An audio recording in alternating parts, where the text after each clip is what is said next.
Hello friends, मैं हूं मिथिलेश कुमार और आपका स्वागत करता हूं उदित एकेडमी के यूट्यूब चैनल पे। जैसा कि आप सभी को पता है कि यूपी पॉलिटेक्निक ग्रुप यानी डिप्लोमा इन फार्मेसी के एंट्रेंस एग्जाम की तैयारी के लिए हम लोगों ने बायोलॉजी के मॉडल पेपर सीरीज को लॉन्च किया है, जिसमें कि अभी तक हम लोग 2017 और 2018 के मॉडल पेपर को सॉल्व कर चुके हैं। और आज के इस लेक्चर से हम लोग 2019 के मॉडल पेपर को सॉल्व करने का स्टार्ट कर रहे हैं। तो आज के इस वीडियो में हम लोग उस 2019 के मॉडल पेपर का पार्ट 1 कवर करेंगे, ठीक है। और बहुत अच्छे तरीके से कॉन्सेप्ट्स को भी क्वेश्चन के साथ साथ क्लियर करेंगे। और आप सभी लोगों से रिक्वेस्ट है कि वीडियो को ज्यादा से ज्यादा लाइक कीजिए और शेयर भी कीजिए, ताकि हर जरूरतमंद बच्चों तक पहुंच सके, ठीक है। वीडियो का लाइक टारगेट कम से कम 200 को जल्दी से जल्दी अचीव कीजिए। चलिए हम लोग स्टार्ट करते हैं। स्टार्ट करने से पहले आपको बता दें कि टेलीग्राम चैनल उदित एकेडमी को आप ज्वाइन कर लीजिए, क्योंकि यहीं पे आपको क्लासेस के नोटिफिकेशन मिलते हैं और साथ ही साथ जो भी क्लासेस चलती हैं उसके free of cost PDF notes मिलते हैं, और साथ ही साथ आपको रेगुलर बेसिस पे क्विज भी प्रोवाइड किया जाता है,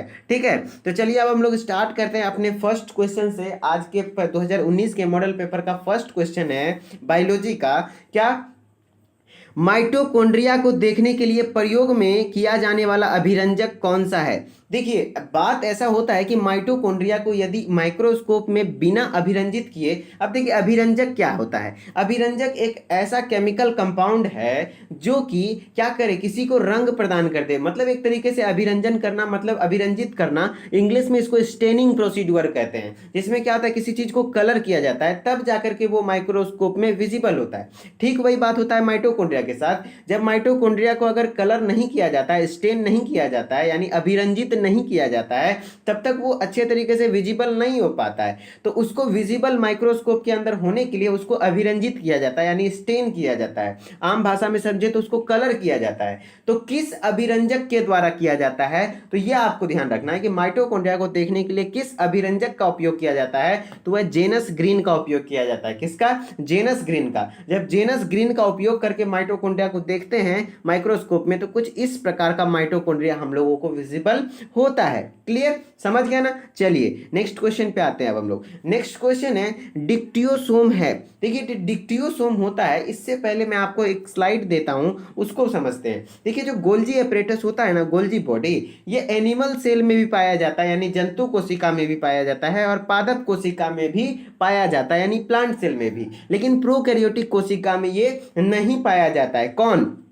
ये गोल्जी बॉडी, गोल्जी एपरेटस जिसको हम लोग कहते हैं, और हिंदी में गोल्जी काय कहते हैं। तो यही जब गोल्जी काय प्लांट सेल में रहेगा तो उसका नाम क्या हो जाता है? डिक्टियोसोम भी हो जाता है। प्लांट सेल में जब गोल्जी बॉडी होता है तो उसको डिक्टियोसोम भी बोला जाता है, और साथ ही साथ गोल्जी बॉडी भी बोला जाता है। लेकिन जंतु कोशिका में उसको सिर्फ गोल्जी बॉडी बोला जाता है, ठीक है। तो वही क्वेश्चन है कि डिक्टियोसोम है तो क्या है भैया? गोल्जी काय ही है, क्योंकि गोल्जी काय का ही एक और नाम क्या होता है? डिक्टियोसोम। जब वो पादप कोशिका में होता है गोल्जी काय, तो उसको और एक नाम दे दिया जाता है, वो है डिक्टियोसोम, ठीक है। अब हम लोग गोल्जी बॉडी के बारे में थोड़ा सा उसके फंक्शन से रिलेटेड बातें कर लेते हैं, ठीक है। देखिए गोल्जी बॉडी यानी गोल्जी काय का जो, जिसको हम लोग डिक्टियोसोम भी बोलते हैं, उसका स्ट्रक्चर कैसा है? तो फोल्डेड मेम्ब्रेन के जैसा, मतलब कुछ इस प्रकार का मेम्ब्रेन के, एक मेम्ब्रेन के ऊपर एक मेम्ब्रेन फोल्ड किया हुआ है, तो फोल्डेड मेम्ब्रेन टाइप का स्ट्रक्चर होता है। और इसका जॉब यानी फंक्शन क्या है? तो ये मेनली काम करता है पैकेजिंग का। क्या काम करता है? पैकेजिंग का। जैसे कि आपको पता होगा कि रफ इंडोप्लाज्मिक रेटिकुलम या फिर रफ इंडोप्लाज्मिक रेटिकुलम ज़्यादा बोलना अप्रोप्रिएट रहेगा, कि खुरदुरा अंतःप्रद्रवी जालिका जो होता है उस पर राइबोसोम पाए जाते हैं, और राइबोसोम होने का कारण क्या होता है? उसमें प्रोटीन बनता है। और जब राइबोसोम होने के कारण प्रोटीन बनता है तो उस प्रोटीन का पैकेजिंग, उसको प्रोटीन को पैक करता है किसमें? एक वेसिकल के फॉर्म में, छोटे छोटे गोले के फॉर्म में दिख रहा होगा आपको। तो छोटा छोटा गोला के फॉर्म में जो पैकेजिंग का काम करता है वो कौन करता है? यही गोल्जी बॉडी करता है। समझ में आ रहा है ना। तो इसका काम यही है कि प्रोटीन्स को क्या करना? शिप करना। शिपिंग करना मतलब एक तरीके से पैकेजिंग का काम करना, ठीक है। जैसे कि आपको यहां दिख रहा होगा कि लेकेंड as cell post office, cell का पोस्ट ऑफिस भी गोल्जी बॉडी को कहा जाता है। क्यों? क्योंकि गोल्जी एपरेटस क्या करता है? Packages protein for secretion, protein का पैकेजिंग करता है, ठीक है। क्लियर, समझ में आ रहा है। देखिए क्वेश्चन ये बनेगा कि डिक्टियोसोम किसका नाम है, तो गोल्जी काय का ही नाम है। गोल्जी काय का काम क्या है भैया, तो ये पैकेजिंग का काम करता है मेनली किसका, प्रोटीन का, जो कि रफ इंडोप्लाज्मिक रेटिकुलम से प्रोटीन बन के निकलते हैं, उसको पैकेज करके वेसिकल के फॉर्म में यानी छोटे छोटे गोले के फॉर्म में कर देता है। कौन, गोल्जी बॉडी। क्लियर, समझ गए ना, इतना पार्ट आपको ध्यान में रहना चाहिए। और गोल्जी बॉडी पादप में भी पाया जाता है और जंतु कोशिका में भी पाया जाता है, लेकिन प्रोकैरियोटिक कोशिका में नहीं पाया जाता। इतना बात आपको ध्यान रखना है।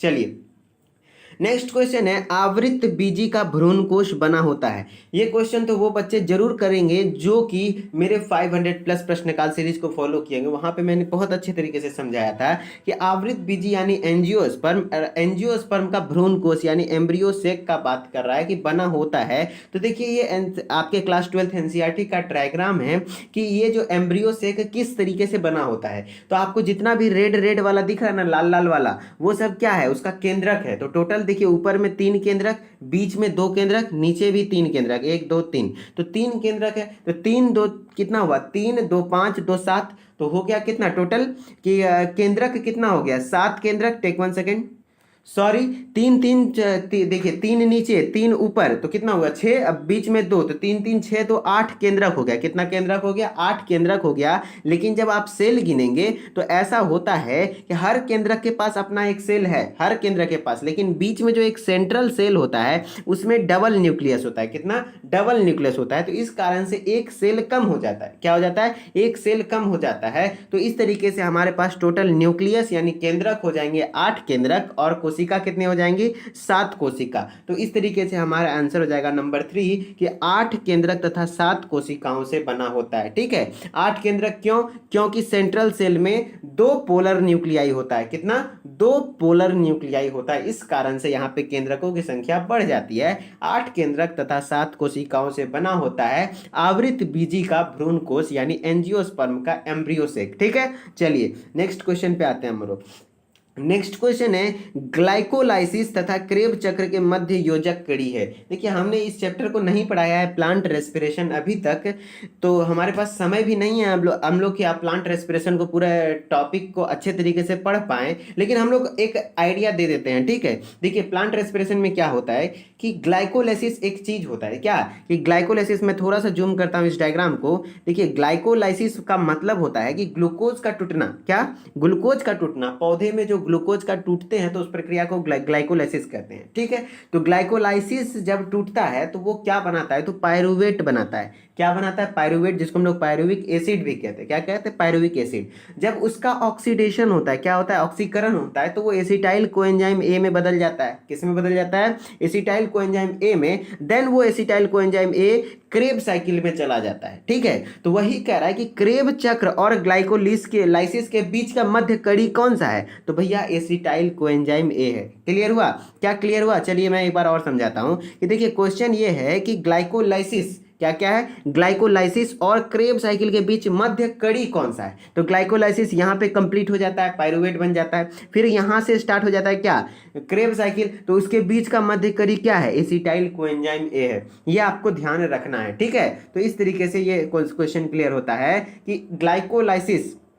तथा क्रेब चक्र के मध्य योजक कड़ी है, तो वो कौन सा है, एसिटाइल सह एंजाइम ए। हिंदी में बोलेंगे तो सह एंजाइम ए, और इंग्लिश में थोड़ा होता है को एंजाइम ए, बात बराबर है। ठीक है, ग्लाइकोलाइसिस तथा क्रेब चक्र के मध्य योजक कड़ी क्या हो जाएगा, acetyl co enzyme A. Okay, समझ में आ रहा है ना। ठीक है, चलिए अगर नहीं भी समझ में आ रहा है तो आप इस बात को याद भी रख सकते हैं। ठीक है, ओके चलिए हम लोग नेक्स्ट क्वेश्चन पे आते हैं। नेक्स्ट क्वेश्चन है कि क्लोरेलिन नामक प्रतिजैविक प्राप्त किया जाता है। देखिए क्लोरेलिन नामक जो एंटीबॉडी है वो किससे, नाम से पता चल रहा है कि क्लोरेल्ला से प्राप्त किया जाता है। क्लोरेलिन नामक जो प्रतिजैविक प्राप्त किया जाता है वो क्लोरेल्ला से प्राप्त किया जाता है। अब क्लोरेल्ला के बारे में थोड़ा सा हम लोग डिटेल में पढ़ लेंगे कि क्लोरेल्ला क्या है। देखिए क्लोरेल्ला क्या है, एक प्रकार का सिंगल सेल्ड ग्रीन एल्गी है। सिंगल सेल्ड मतलब हुआ एक कोशिकीय हरा शैवाल है। ठीक है, एक कोशिकीय हरा शैवाल होता है कौन, क्लोरेल्ला। ठीक है, इतना बात आपको पता है। ये भी पूछा जाता है कि सिंगल सेल्ड एल्गी निम्न में से कौन सा सिंगल सेल्ड एल्गी है, तो आप क्लोरेल्ला ध्यान रखेंगे कि ये एक प्रकार का सिंगल सेल्ड है यानी एक कोशिकीय एल्गी है, जिससे कि क्या, क्लोरेलिन नामक प्रतिजैविक को प्राप्त किया जाता है। क्लियर, समझ रहे ना। चलिए नेक्स्ट क्वेश्चन पे आते हैं हम लोग। नेक्स्ट क्वेश्चन है, एक आवृतबीजी में 600 परागकणों को उत्पन्न करने के लिए कितने अर्धसूत्री विभाजन होंगे। तो आपको हम बता दें कि एक नए स्लाइड के साथ मैं आपको समझाता हूं कि देखिए ये भी क्वेश्चन वो बच्चे बहुत अच्छे से करेंगे जो बच्चे 500 प्लस प्रश्नकाल सीरीज को देखेंगे। वहां पे तो मैंने एकदम भर भर के मियोसिस और माइटोसिस को समझाया है, यानी अर्धसूत्री विभाजन और समसूत्री विभाजन को। ठीक है, अभी भी आप लोगों के पास टाइम है। जो बच्चे नहीं देखे हैं वो स्टार्टिंग से आप 20-20, 25-25 मिनट का वीडियो है, आप कम से कम 1.5x कर करके भी आप रिवाइज एक बार देख लीजिए ताकि आपको क्लियर हो जाए। ठीक है, वैसे मैं यहाँ पे तो आपको समझाऊंगा ही। देखिए क्वेश्चन ये है कि कितना परागकण बनाना है भैया, 600 परागकण बनाना है, तो कितना अर्धसूत्री विभाजन लगेगा। तो देखिए ऐसा होता है कि अर्धसूत्री विभाजन जो होता है, जैसे कि ये माइक्रोस्पोर मदर सेल है। माइक्रोस्पोर मदर सेल कहने का अर्थ हुआ कि जिससे क्या बनता है, पोलन ग्रेन यानी परागकण बनता है। तो एक माइक्रोस्पोर मदर से कितना परागकण बनता है, तो 4 परागकण बनता है। कितना परागकण बनता है, 4 परागकण बनता है। कितने मियोसिस से, एक अर्धसूत्री विभाजन होता है। तो मतलब कहने का अर्थ हुआ कि जब एक माइक्रोस्कोप जैसे कि जिससे बनना है, इस कोशिका में अर्धसूत्री विभाजन होता है, तो एक से कितना बनता है total pollen grain, 4 pollen grain बनता है, 4 परागकण बनता है। तो भैया आप ये दिमाग लगाइए, टेक 1 सेकेंड। क्या क्लियर हो गया कि एक अर्धसूत्री विभाजन के फलस्वरूप कितना परागकण बनता है, तो 4 परागकण। तो थोड़ा सा मैथ वाला दिमाग लगाइए कि 4 परागकण बनने के लिए कितना जरूरत है अर्धसूत्री परागकण का, 1 परागकण का। ठीक है, तो 600 बनने के लिए कितना, 150 हो जाएगा ना। जब आप 600 को 4 से डिवाइड कर देंगे, क्या करेंगे, 600 को आप 4 से डिवाइड कर देंगे तो आपको पता चल जाएगा कि कितना अर्धसूत्री विभाजन होगा। तो आपका आंसर हो जाएगा 150। समझ रहे ना। देखिए बात यहाँ ये है कि थोड़ा सा आपको मैथमेटिकल दिमाग लगाना है कि यदि एक अर्धसूत्री विभाजन के फलस्वरूप 4 को बन रहा है तो 150 के फलस्वरूप कितना बनेगा, तो 150 गुना 4 करेंगे तो आपको पता चल जाएगा कि 600 हो रहा है। तो इसका मतलब है कि 600 परागकण को उत्पन्न करने के लिए कितने अर्धसूत्री विभाजन होंगे, तो 150 अर्धसूत्री विभाजन होंगे। क्लियर, समझ में आ गया ना। चलिए अब हम लोग नेक्स्ट क्वेश्चन पे आते हैं।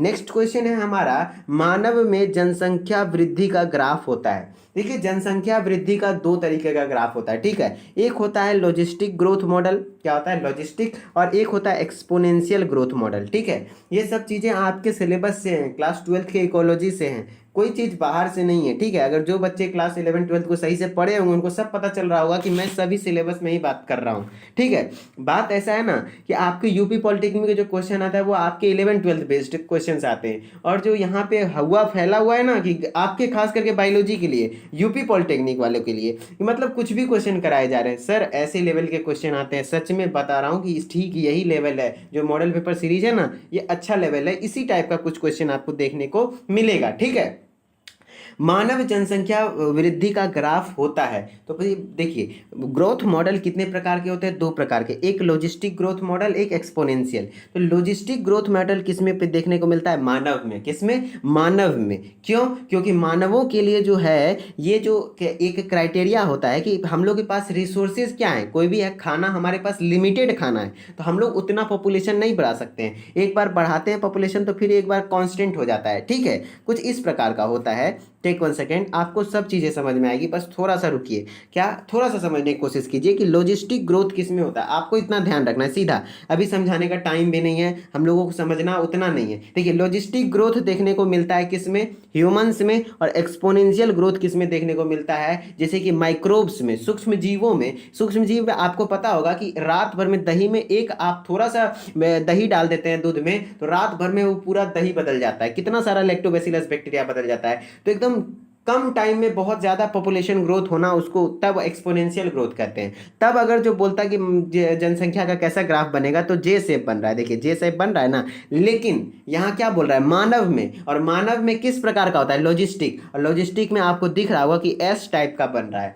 तो यहाँ पे एस आकार आंसर हो जाएगा। ठीक है, मानव में जनसंख्या वृद्धि का जो ग्राफ होता है वो किस आकार का होता है, एस आकार का, जिसको हम लोग सिग्मॉइड आकार भी समझते हैं। क्लियर, मैं एक बार समराइज कर देता हूँ चीज़ों को। देखिए यहाँ पे समझना जरूरी था इस बात को कि देखिए एक्सपोनेंशियल ग्रोथ किस में होता है, एक्सपोनेंशियल ग्रोथ किस में होता है, आपको समझना है कि एक्सपोनेंशियल ग्रोथ सूक्ष्म जीव में होता है। ठीक है, अगर एक्सपोनेंशियल ग्रोथ का पूछ दे कि किस आकार का बनेगा या सूक्ष्म जीव के पॉपुलेशन जनसंख्या वृद्धि का ग्राफ कैसे बनेगा, तो जे आकार का बनता है। ठीक है, लेकिन अगर लॉजिस्टिक ग्रोथ पूछ दे या फिर मानव में पूछ दे जनसंख्या वृद्धि, तो एस सिग्मोइड आकार का यानी एस आकार का बनता है। क्लियर, समझ रहे ना। चलिए नेक्स्ट क्वेश्चन पे आते हैं हम लोग। नेक्स्ट क्वेश्चन है मृदा में उपस्थित अपघटित कार्बनिक पदार्थ सामान्यतः कहलाते हैं। देखिए मृदा में जो अपघटित ऑर्गेनिक मैटर आपको दिखता है, जो कि ऑर्गेनिक मैटर से अपघटित होकर के पाया जाता है, जो कि मिट्टी के लिए बहुत ज़्यादा फायदेमंद है, मिट्टी को भुरभुरा बनाता है और उसको पानी का सोखने का क्षमता भी बढ़ाता है, तो ये क्या कहलाता है, तो ह्यूमस कहलाता है, सॉइल ह्यूमस। क्या कहलाता है, सॉइल ह्यूमस। तो आपको ध्यान रहना चाहिए कि मृदा यानी मिट्टी में जो भी कार्बनिक अपघटित हो जाता है, कार्बनिक पदार्थ अपघटित हो जाता है, तो वो सॉइल ह्यूमस बन जाता है। क्या बन जाता है, सॉइल ह्यूमस। क्लियर, समझ रहे ना। चलिए नेक्स्ट क्वेश्चन पे आते हैं। ये क्वेश्चन बहुत अच्छा है कि अम्ल वर्षा में वातावरण किसकी सांद्रता में अधिकता के कारण होती है। ठीक है, टेक 1 सेकेंड।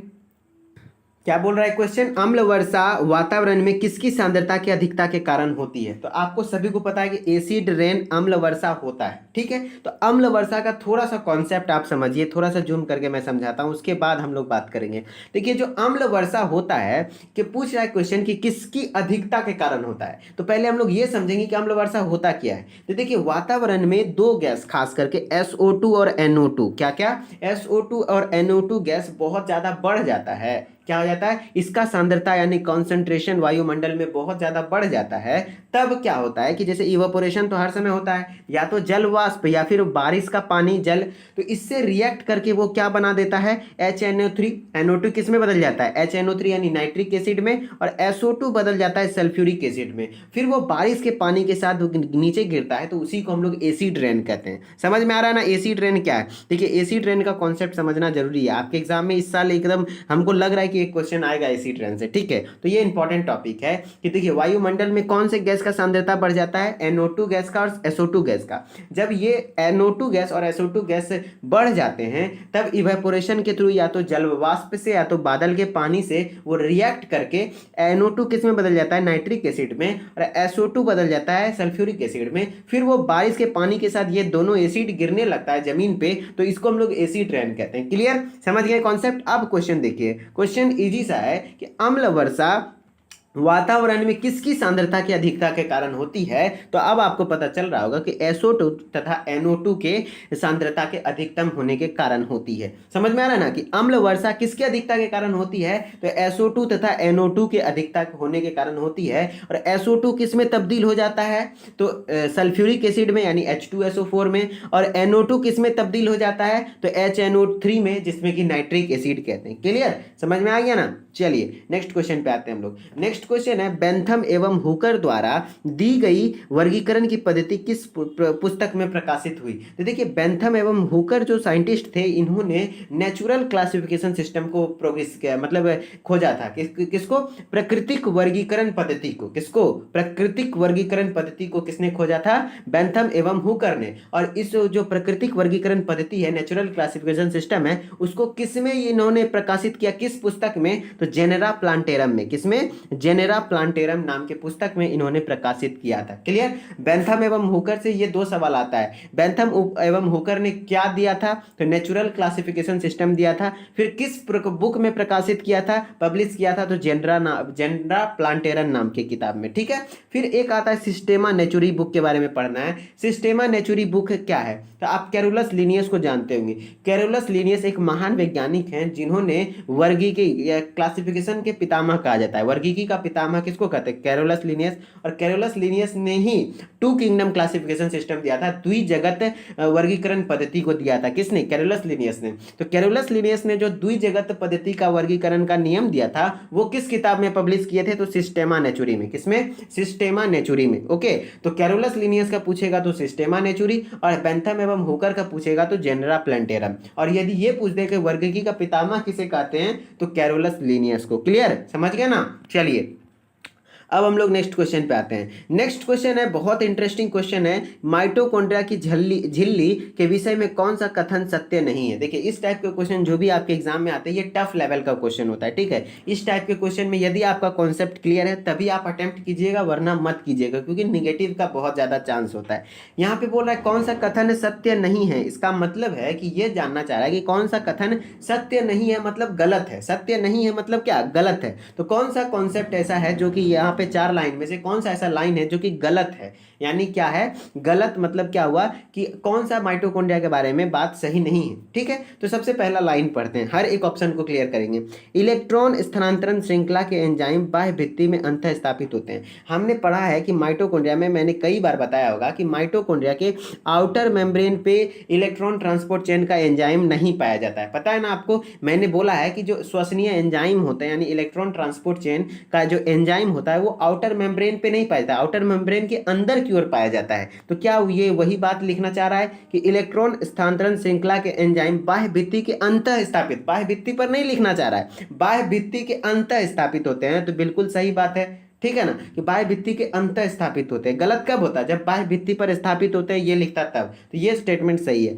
नेक्स्ट स्टेटमेंट, आंतरिक झिल्ली में अनेक अनवर्तलन होते हैं। सही बात है भैया, कि देखिए जो आंतरिक है यानी इनर मेम्ब्रेन है, आपको इनर बाउंड्री मेम्ब्रेन दिख रहा होगा, तो इनर बाउंड्री मेम्ब्रेन में आपको इस तरीके से अनवर्तलन दिख रहा होगा, दिख रहा है ना, इस टाइप से होता है। तो इसी को हम लोग क्या कहते हैं, अनवर्तलन कहते हैं। अनवर्तन क्या बोलने में भी हिंदी में इतना टफ हो जाता है ना, अंतर्वलन, हाँ अंतर्वलन कहा जाता है। क्या, आंतरिक झिल्ली में अनेक अंतर्वलन होते हैं, जिसको इंग्लिश में हम लोग क्रिस्टे कहते हैं। क्या कहते हैं, क्रिस्टे कहते हैं। तो ये भी बात सही है। फिर बाह्य झिल्ली एक चालनी के समान होती है। जी हाँ, बाह्य झिल्ली एक चालनी समान होती है। इसी कारण से जैसे चालनी क्या करता है कि चालनी के समान होने के कारण ही ये हर अणु को अंदर नहीं आने देता है, ये कुछ सेलेक्टिवली चीजों को ही अंदर आने देता है, ठीक है। तो ये भी स्टेटमेंट सही है, मतलब गलत कौन सा है, ये वाला स्टेटमेंट गलत है। क्यों, क्योंकि बाह्य झिल्ली सभी प्रकार के अणुओं के लिए पारगम्य है नहीं जी, सबके लिए ये पारगम्य नहीं है, कुछ सेलेक्टिव चीजें हैं उसी को अंदर आने देता है। समझ में आ रहा है ना। तो कंफर्मली आंसर इसका ये हो जाएगा कि आंसर ऑप्शन नंबर 4 कि बाह्य झिल्ली सभी प्रकार के अणुओं के लिए पारगम्य नहीं होता है, बल्कि जो बाह्य झिल्ली है वो सेलेक्टिव परमिएबल होता है, मतलब कुछ चुनिंदे चीजों को ही अंदर आने देगा। क्लियर, समझ गया ना। चलिए अब हम लोग नेक्स्ट क्वेश्चन पे आते हैं। नेक्स्ट क्वेश्चन है हमारा कि यदि एक डीएनए में गुआनिन की मात्रा 20% है तो उसमें साइटोसिन की मात्रा कितनी होगी। तो देखिए आपको पता है कि गुआनिन बाइंड किससे करता है, साइटोसिन से, और एडेनिन बाइंड किससे करता है, थाइमिन से, इतना तो पता है। और आपसे मैं एक एग्जाम्पल पूछ लूं कि यदि आपके गांव में 10 दुल्हा है, क्या 10 दुल्हा, यानी दुल्हा समझ रहे ना, पति, 10 दुल्हा है तो कितना कनियन होगी, 10 कनियन होगी, क्योंकि दुल्हा के साथ क्या रहती है, कनियन होती है। जस्ट लाइक दैट वही है कि गुआनिन यदि 20% है तो साइटोसिन भी कितना होगा, 20% होगा। क्लियर। तो अगर कह रहा है कि यदि एक डीएनए में गुआनिन की मात्रा 20% है तो साइटोसिन की मात्रा कितनी होगी, 20% ही हो जाएगी। समझ रहे ना, ऐसा कॉन्सेप्ट होता है। देखिए परसेंटेज बेसिस पे और 2-3 तरीके के क्वेश्चन बनते हैं, वो थोड़ा टेढ़ा होता है, लेकिन अगर ये पूछ दे कि गुआनिन इतना है तो साइटोसिन कितना होगा, और ये भी पूछ दे कि एडेनिन अगर 20% है तो थाइमिन कितना होगा, तो थाइमिन भी 20% होगा। समझ रहे ना, जो जिसके साथ बाइंड करता है वो पूछे तो मतलब उतना ही होगा। लेकिन अगर ऐसा पूछ दे कि एडेनिन यदि 20% है तब साइटोसिन कितना होगा, इसमें एक कॉन्सेप्ट लगाया जाता है। अगर आप लोग का डिमांड होगा कि सर जैसे डीएनए का परसेंटेज बेसिस क्वेश्चन 4-5 गो क्वेश्चन का एक अलग सेपरेट वीडियो बना दीजिए, क्योंकि वो कॉन्सेप्ट अलग है, उसको समझाने में टाइम लगेगा आपको। तो मैं आपके लिए, अगर डिमांड होगा, कमेंट बच्चे करेंगे, आप लोग करेंगे, तो मैं आपके लिए एक सेपरेट वीडियो डीएनए के परसेंटेज बेसिस वाला क्वेश्चन टाइम निकाल के बना करके 1-2 दिन में अपलोड कर दूंगा, ठीक है। लेकिन जनरली आपके एग्जाम में क्वेश्चन आने का चांस ज्यादा से ज्यादा यही है कि यदि गुआनिन 20% है तो साइटोसिन कितना होगा, 20%। मतलब अगर सेम वाला पूछ रहा है, गुआनिन साइटोसिन से बाइंड कर रहा है तब तो कोई दिक्कत नहीं है, लेकिन अगर उल्टा पूछ दे कि गुआनिन इतना है तो थाइमिन कितना होगा, तब थोड़ा कॉन्सेप्ट है, ठीक है।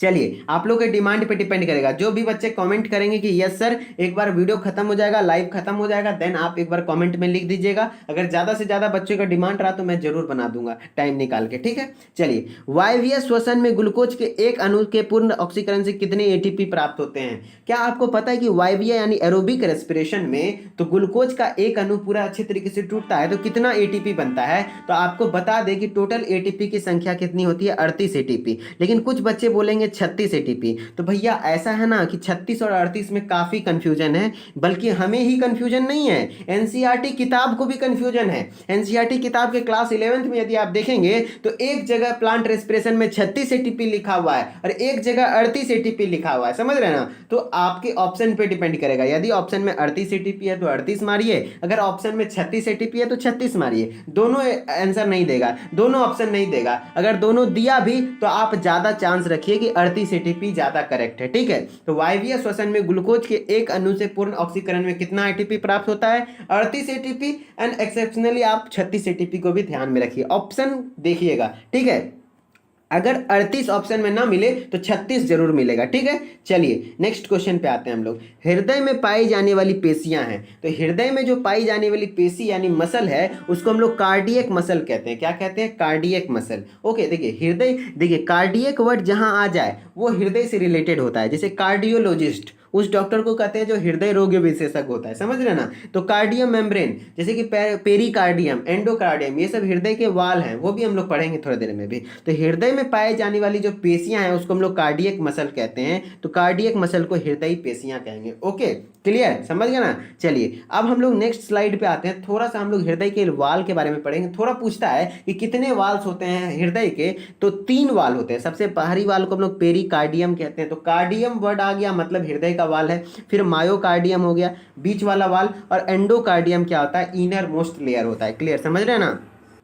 क्या क्लियर हुआ? देखिए हृदय की सबसे बाहरी दीवार को हम लोग पेरिकार्डियम कहते हैं, और हृदय के भीतरी बीच वाले दीवार को, जो कि हार्ट मसल, मेनली जो हृदय का जो मसल रेडी होता है वो मायोकार्डियम से होता है, और भीतरी दीवार जितना भी चैम्बर है आर्ट के कहते हैं, जैसे कि एट्रियम, वेंट्रिकल, उसका जो इनर लाइनिंग होता है वो एंडोमेट्रियम के द्वारा होता है। क्लियर। तो हृदय के 3 दीवार है, पेरिकार्डियम, मायोकार्डियम एंड एंडोकार्डियम। सबसे भीतरी दीवार को एंडोकार्डियम कहते हैं, बीच वाली दीवार को मायोकार्डियम कहते हैं, और बाहरी दीवार को पेरिकार्डियम कहते हैं, ठीक है। तो आज का क्लास यहीं तक है, हृदय के बारे में, ये लास्ट क्वेश्चन यही था, ठीक है। अब हम लोग नेक्स्ट क्वेश्चन में, नेक्स्ट क्लास में हम लोग 2019 के मॉडल पेपर का पार्ट 2 कवर करेंगे, ठीक है। तो देखिए ये क्लासेस में काफ़ी कॉन्सेप्चुअल चीज़ें थी, मैंने कोशिश किया कि हर एक कॉन्सेप्ट को धीरे धीरे आराम से आपको समझाया जाए। और अभी टाइम ऐसा है कि आपको पैनिक नहीं होना है। पैनिक होने का मतलब हुआ कि आपको डरना नहीं है, इसलिए मैंने क्लासेस के स्पीड को थोड़ा सा स्लो किया, क्योंकि आप लोग बहुत ज़्यादा डर चुके हैं। ऐसा कॉमेंट आता है कि सर समझ में नहीं आ रहा है, क्या करूँ। और फिजिक्स केमिस्ट्री को लेकर के खास करके कमेंट्स आ रहे हैं। मैं आपके परेशानी को समझता हूं कि फिजिक्स केमिस्ट्री में वास्तविकता के लिए आपके यूट्यूब पे कोई ऐसा कंटेंट नहीं दे रहा है जो कि सही कंटेंट है, मतलब जो कि आपके एग्जाम के लेवल का हो, ठीक है। क्योंकि आपके एग्जाम में जो आता है वो 11th-12th लेवल के फिजिक्स केमिस्ट्री भी आते हैं थोड़ा बहुत, ठीक है।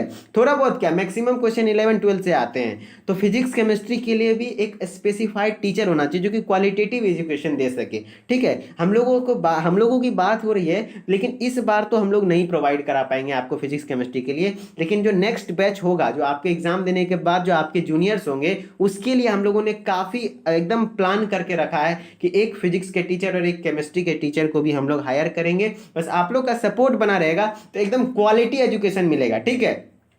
और आपका यूपी पॉलिटेक्निक के साथ साथ हम लोग उस समय सीयूईटी को भी फोकस करेंगे, क्योंकि अब जो हो जाएगा ना आगे से फार्मेसी करने के लिए सबसे बेस्ट एग्जाम होगा, वो होगा सीयूईटी। पता है ना, यूपी पॉलिटेक्निक में सीट भी कम है और 11-12 दोनों सिलेबस है, जबकि सीयूईटी में सीट भी ज़्यादा और सिर्फ सिलेबस कितना है, क्लास 12th का है, समझ रहे हैं ना। तो इस तरीके से, लेकिन अभी जितना समय है आपको मैं फिजिक्स केमिस्ट्री के लिए इतना एडवाइस दे सकता हूँ कि मेरे ख्याल से लास्ट के 15-20 दिन में आपको मॉडल पेपर या फिर प्रीवियस पेपर पे फोकस करना चाहिए। देखिए previous year question paper exactly क्या आता है वो किसी के पास अवेलेबल नहीं है, सच बताऊं तो यही बात है कि सच बताऊं तो एक मेरे पास भी एक ही साल का प्रीवियस ईयर क्वेश्चन पेपर है।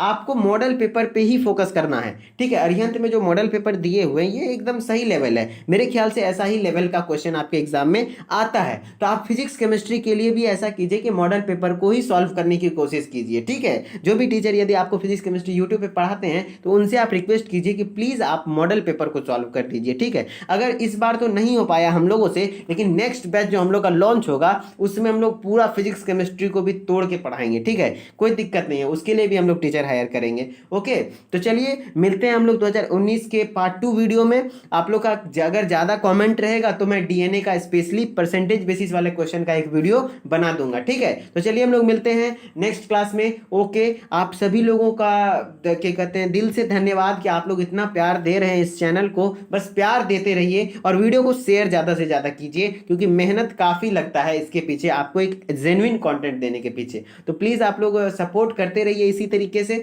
फिर हम लोग मिलते हैं नेक्स्ट क्लास में। Okay bye, good night. पढ़ना नहीं भूलना है, बस पढ़ते रहना है, ठीक है। Okay bye.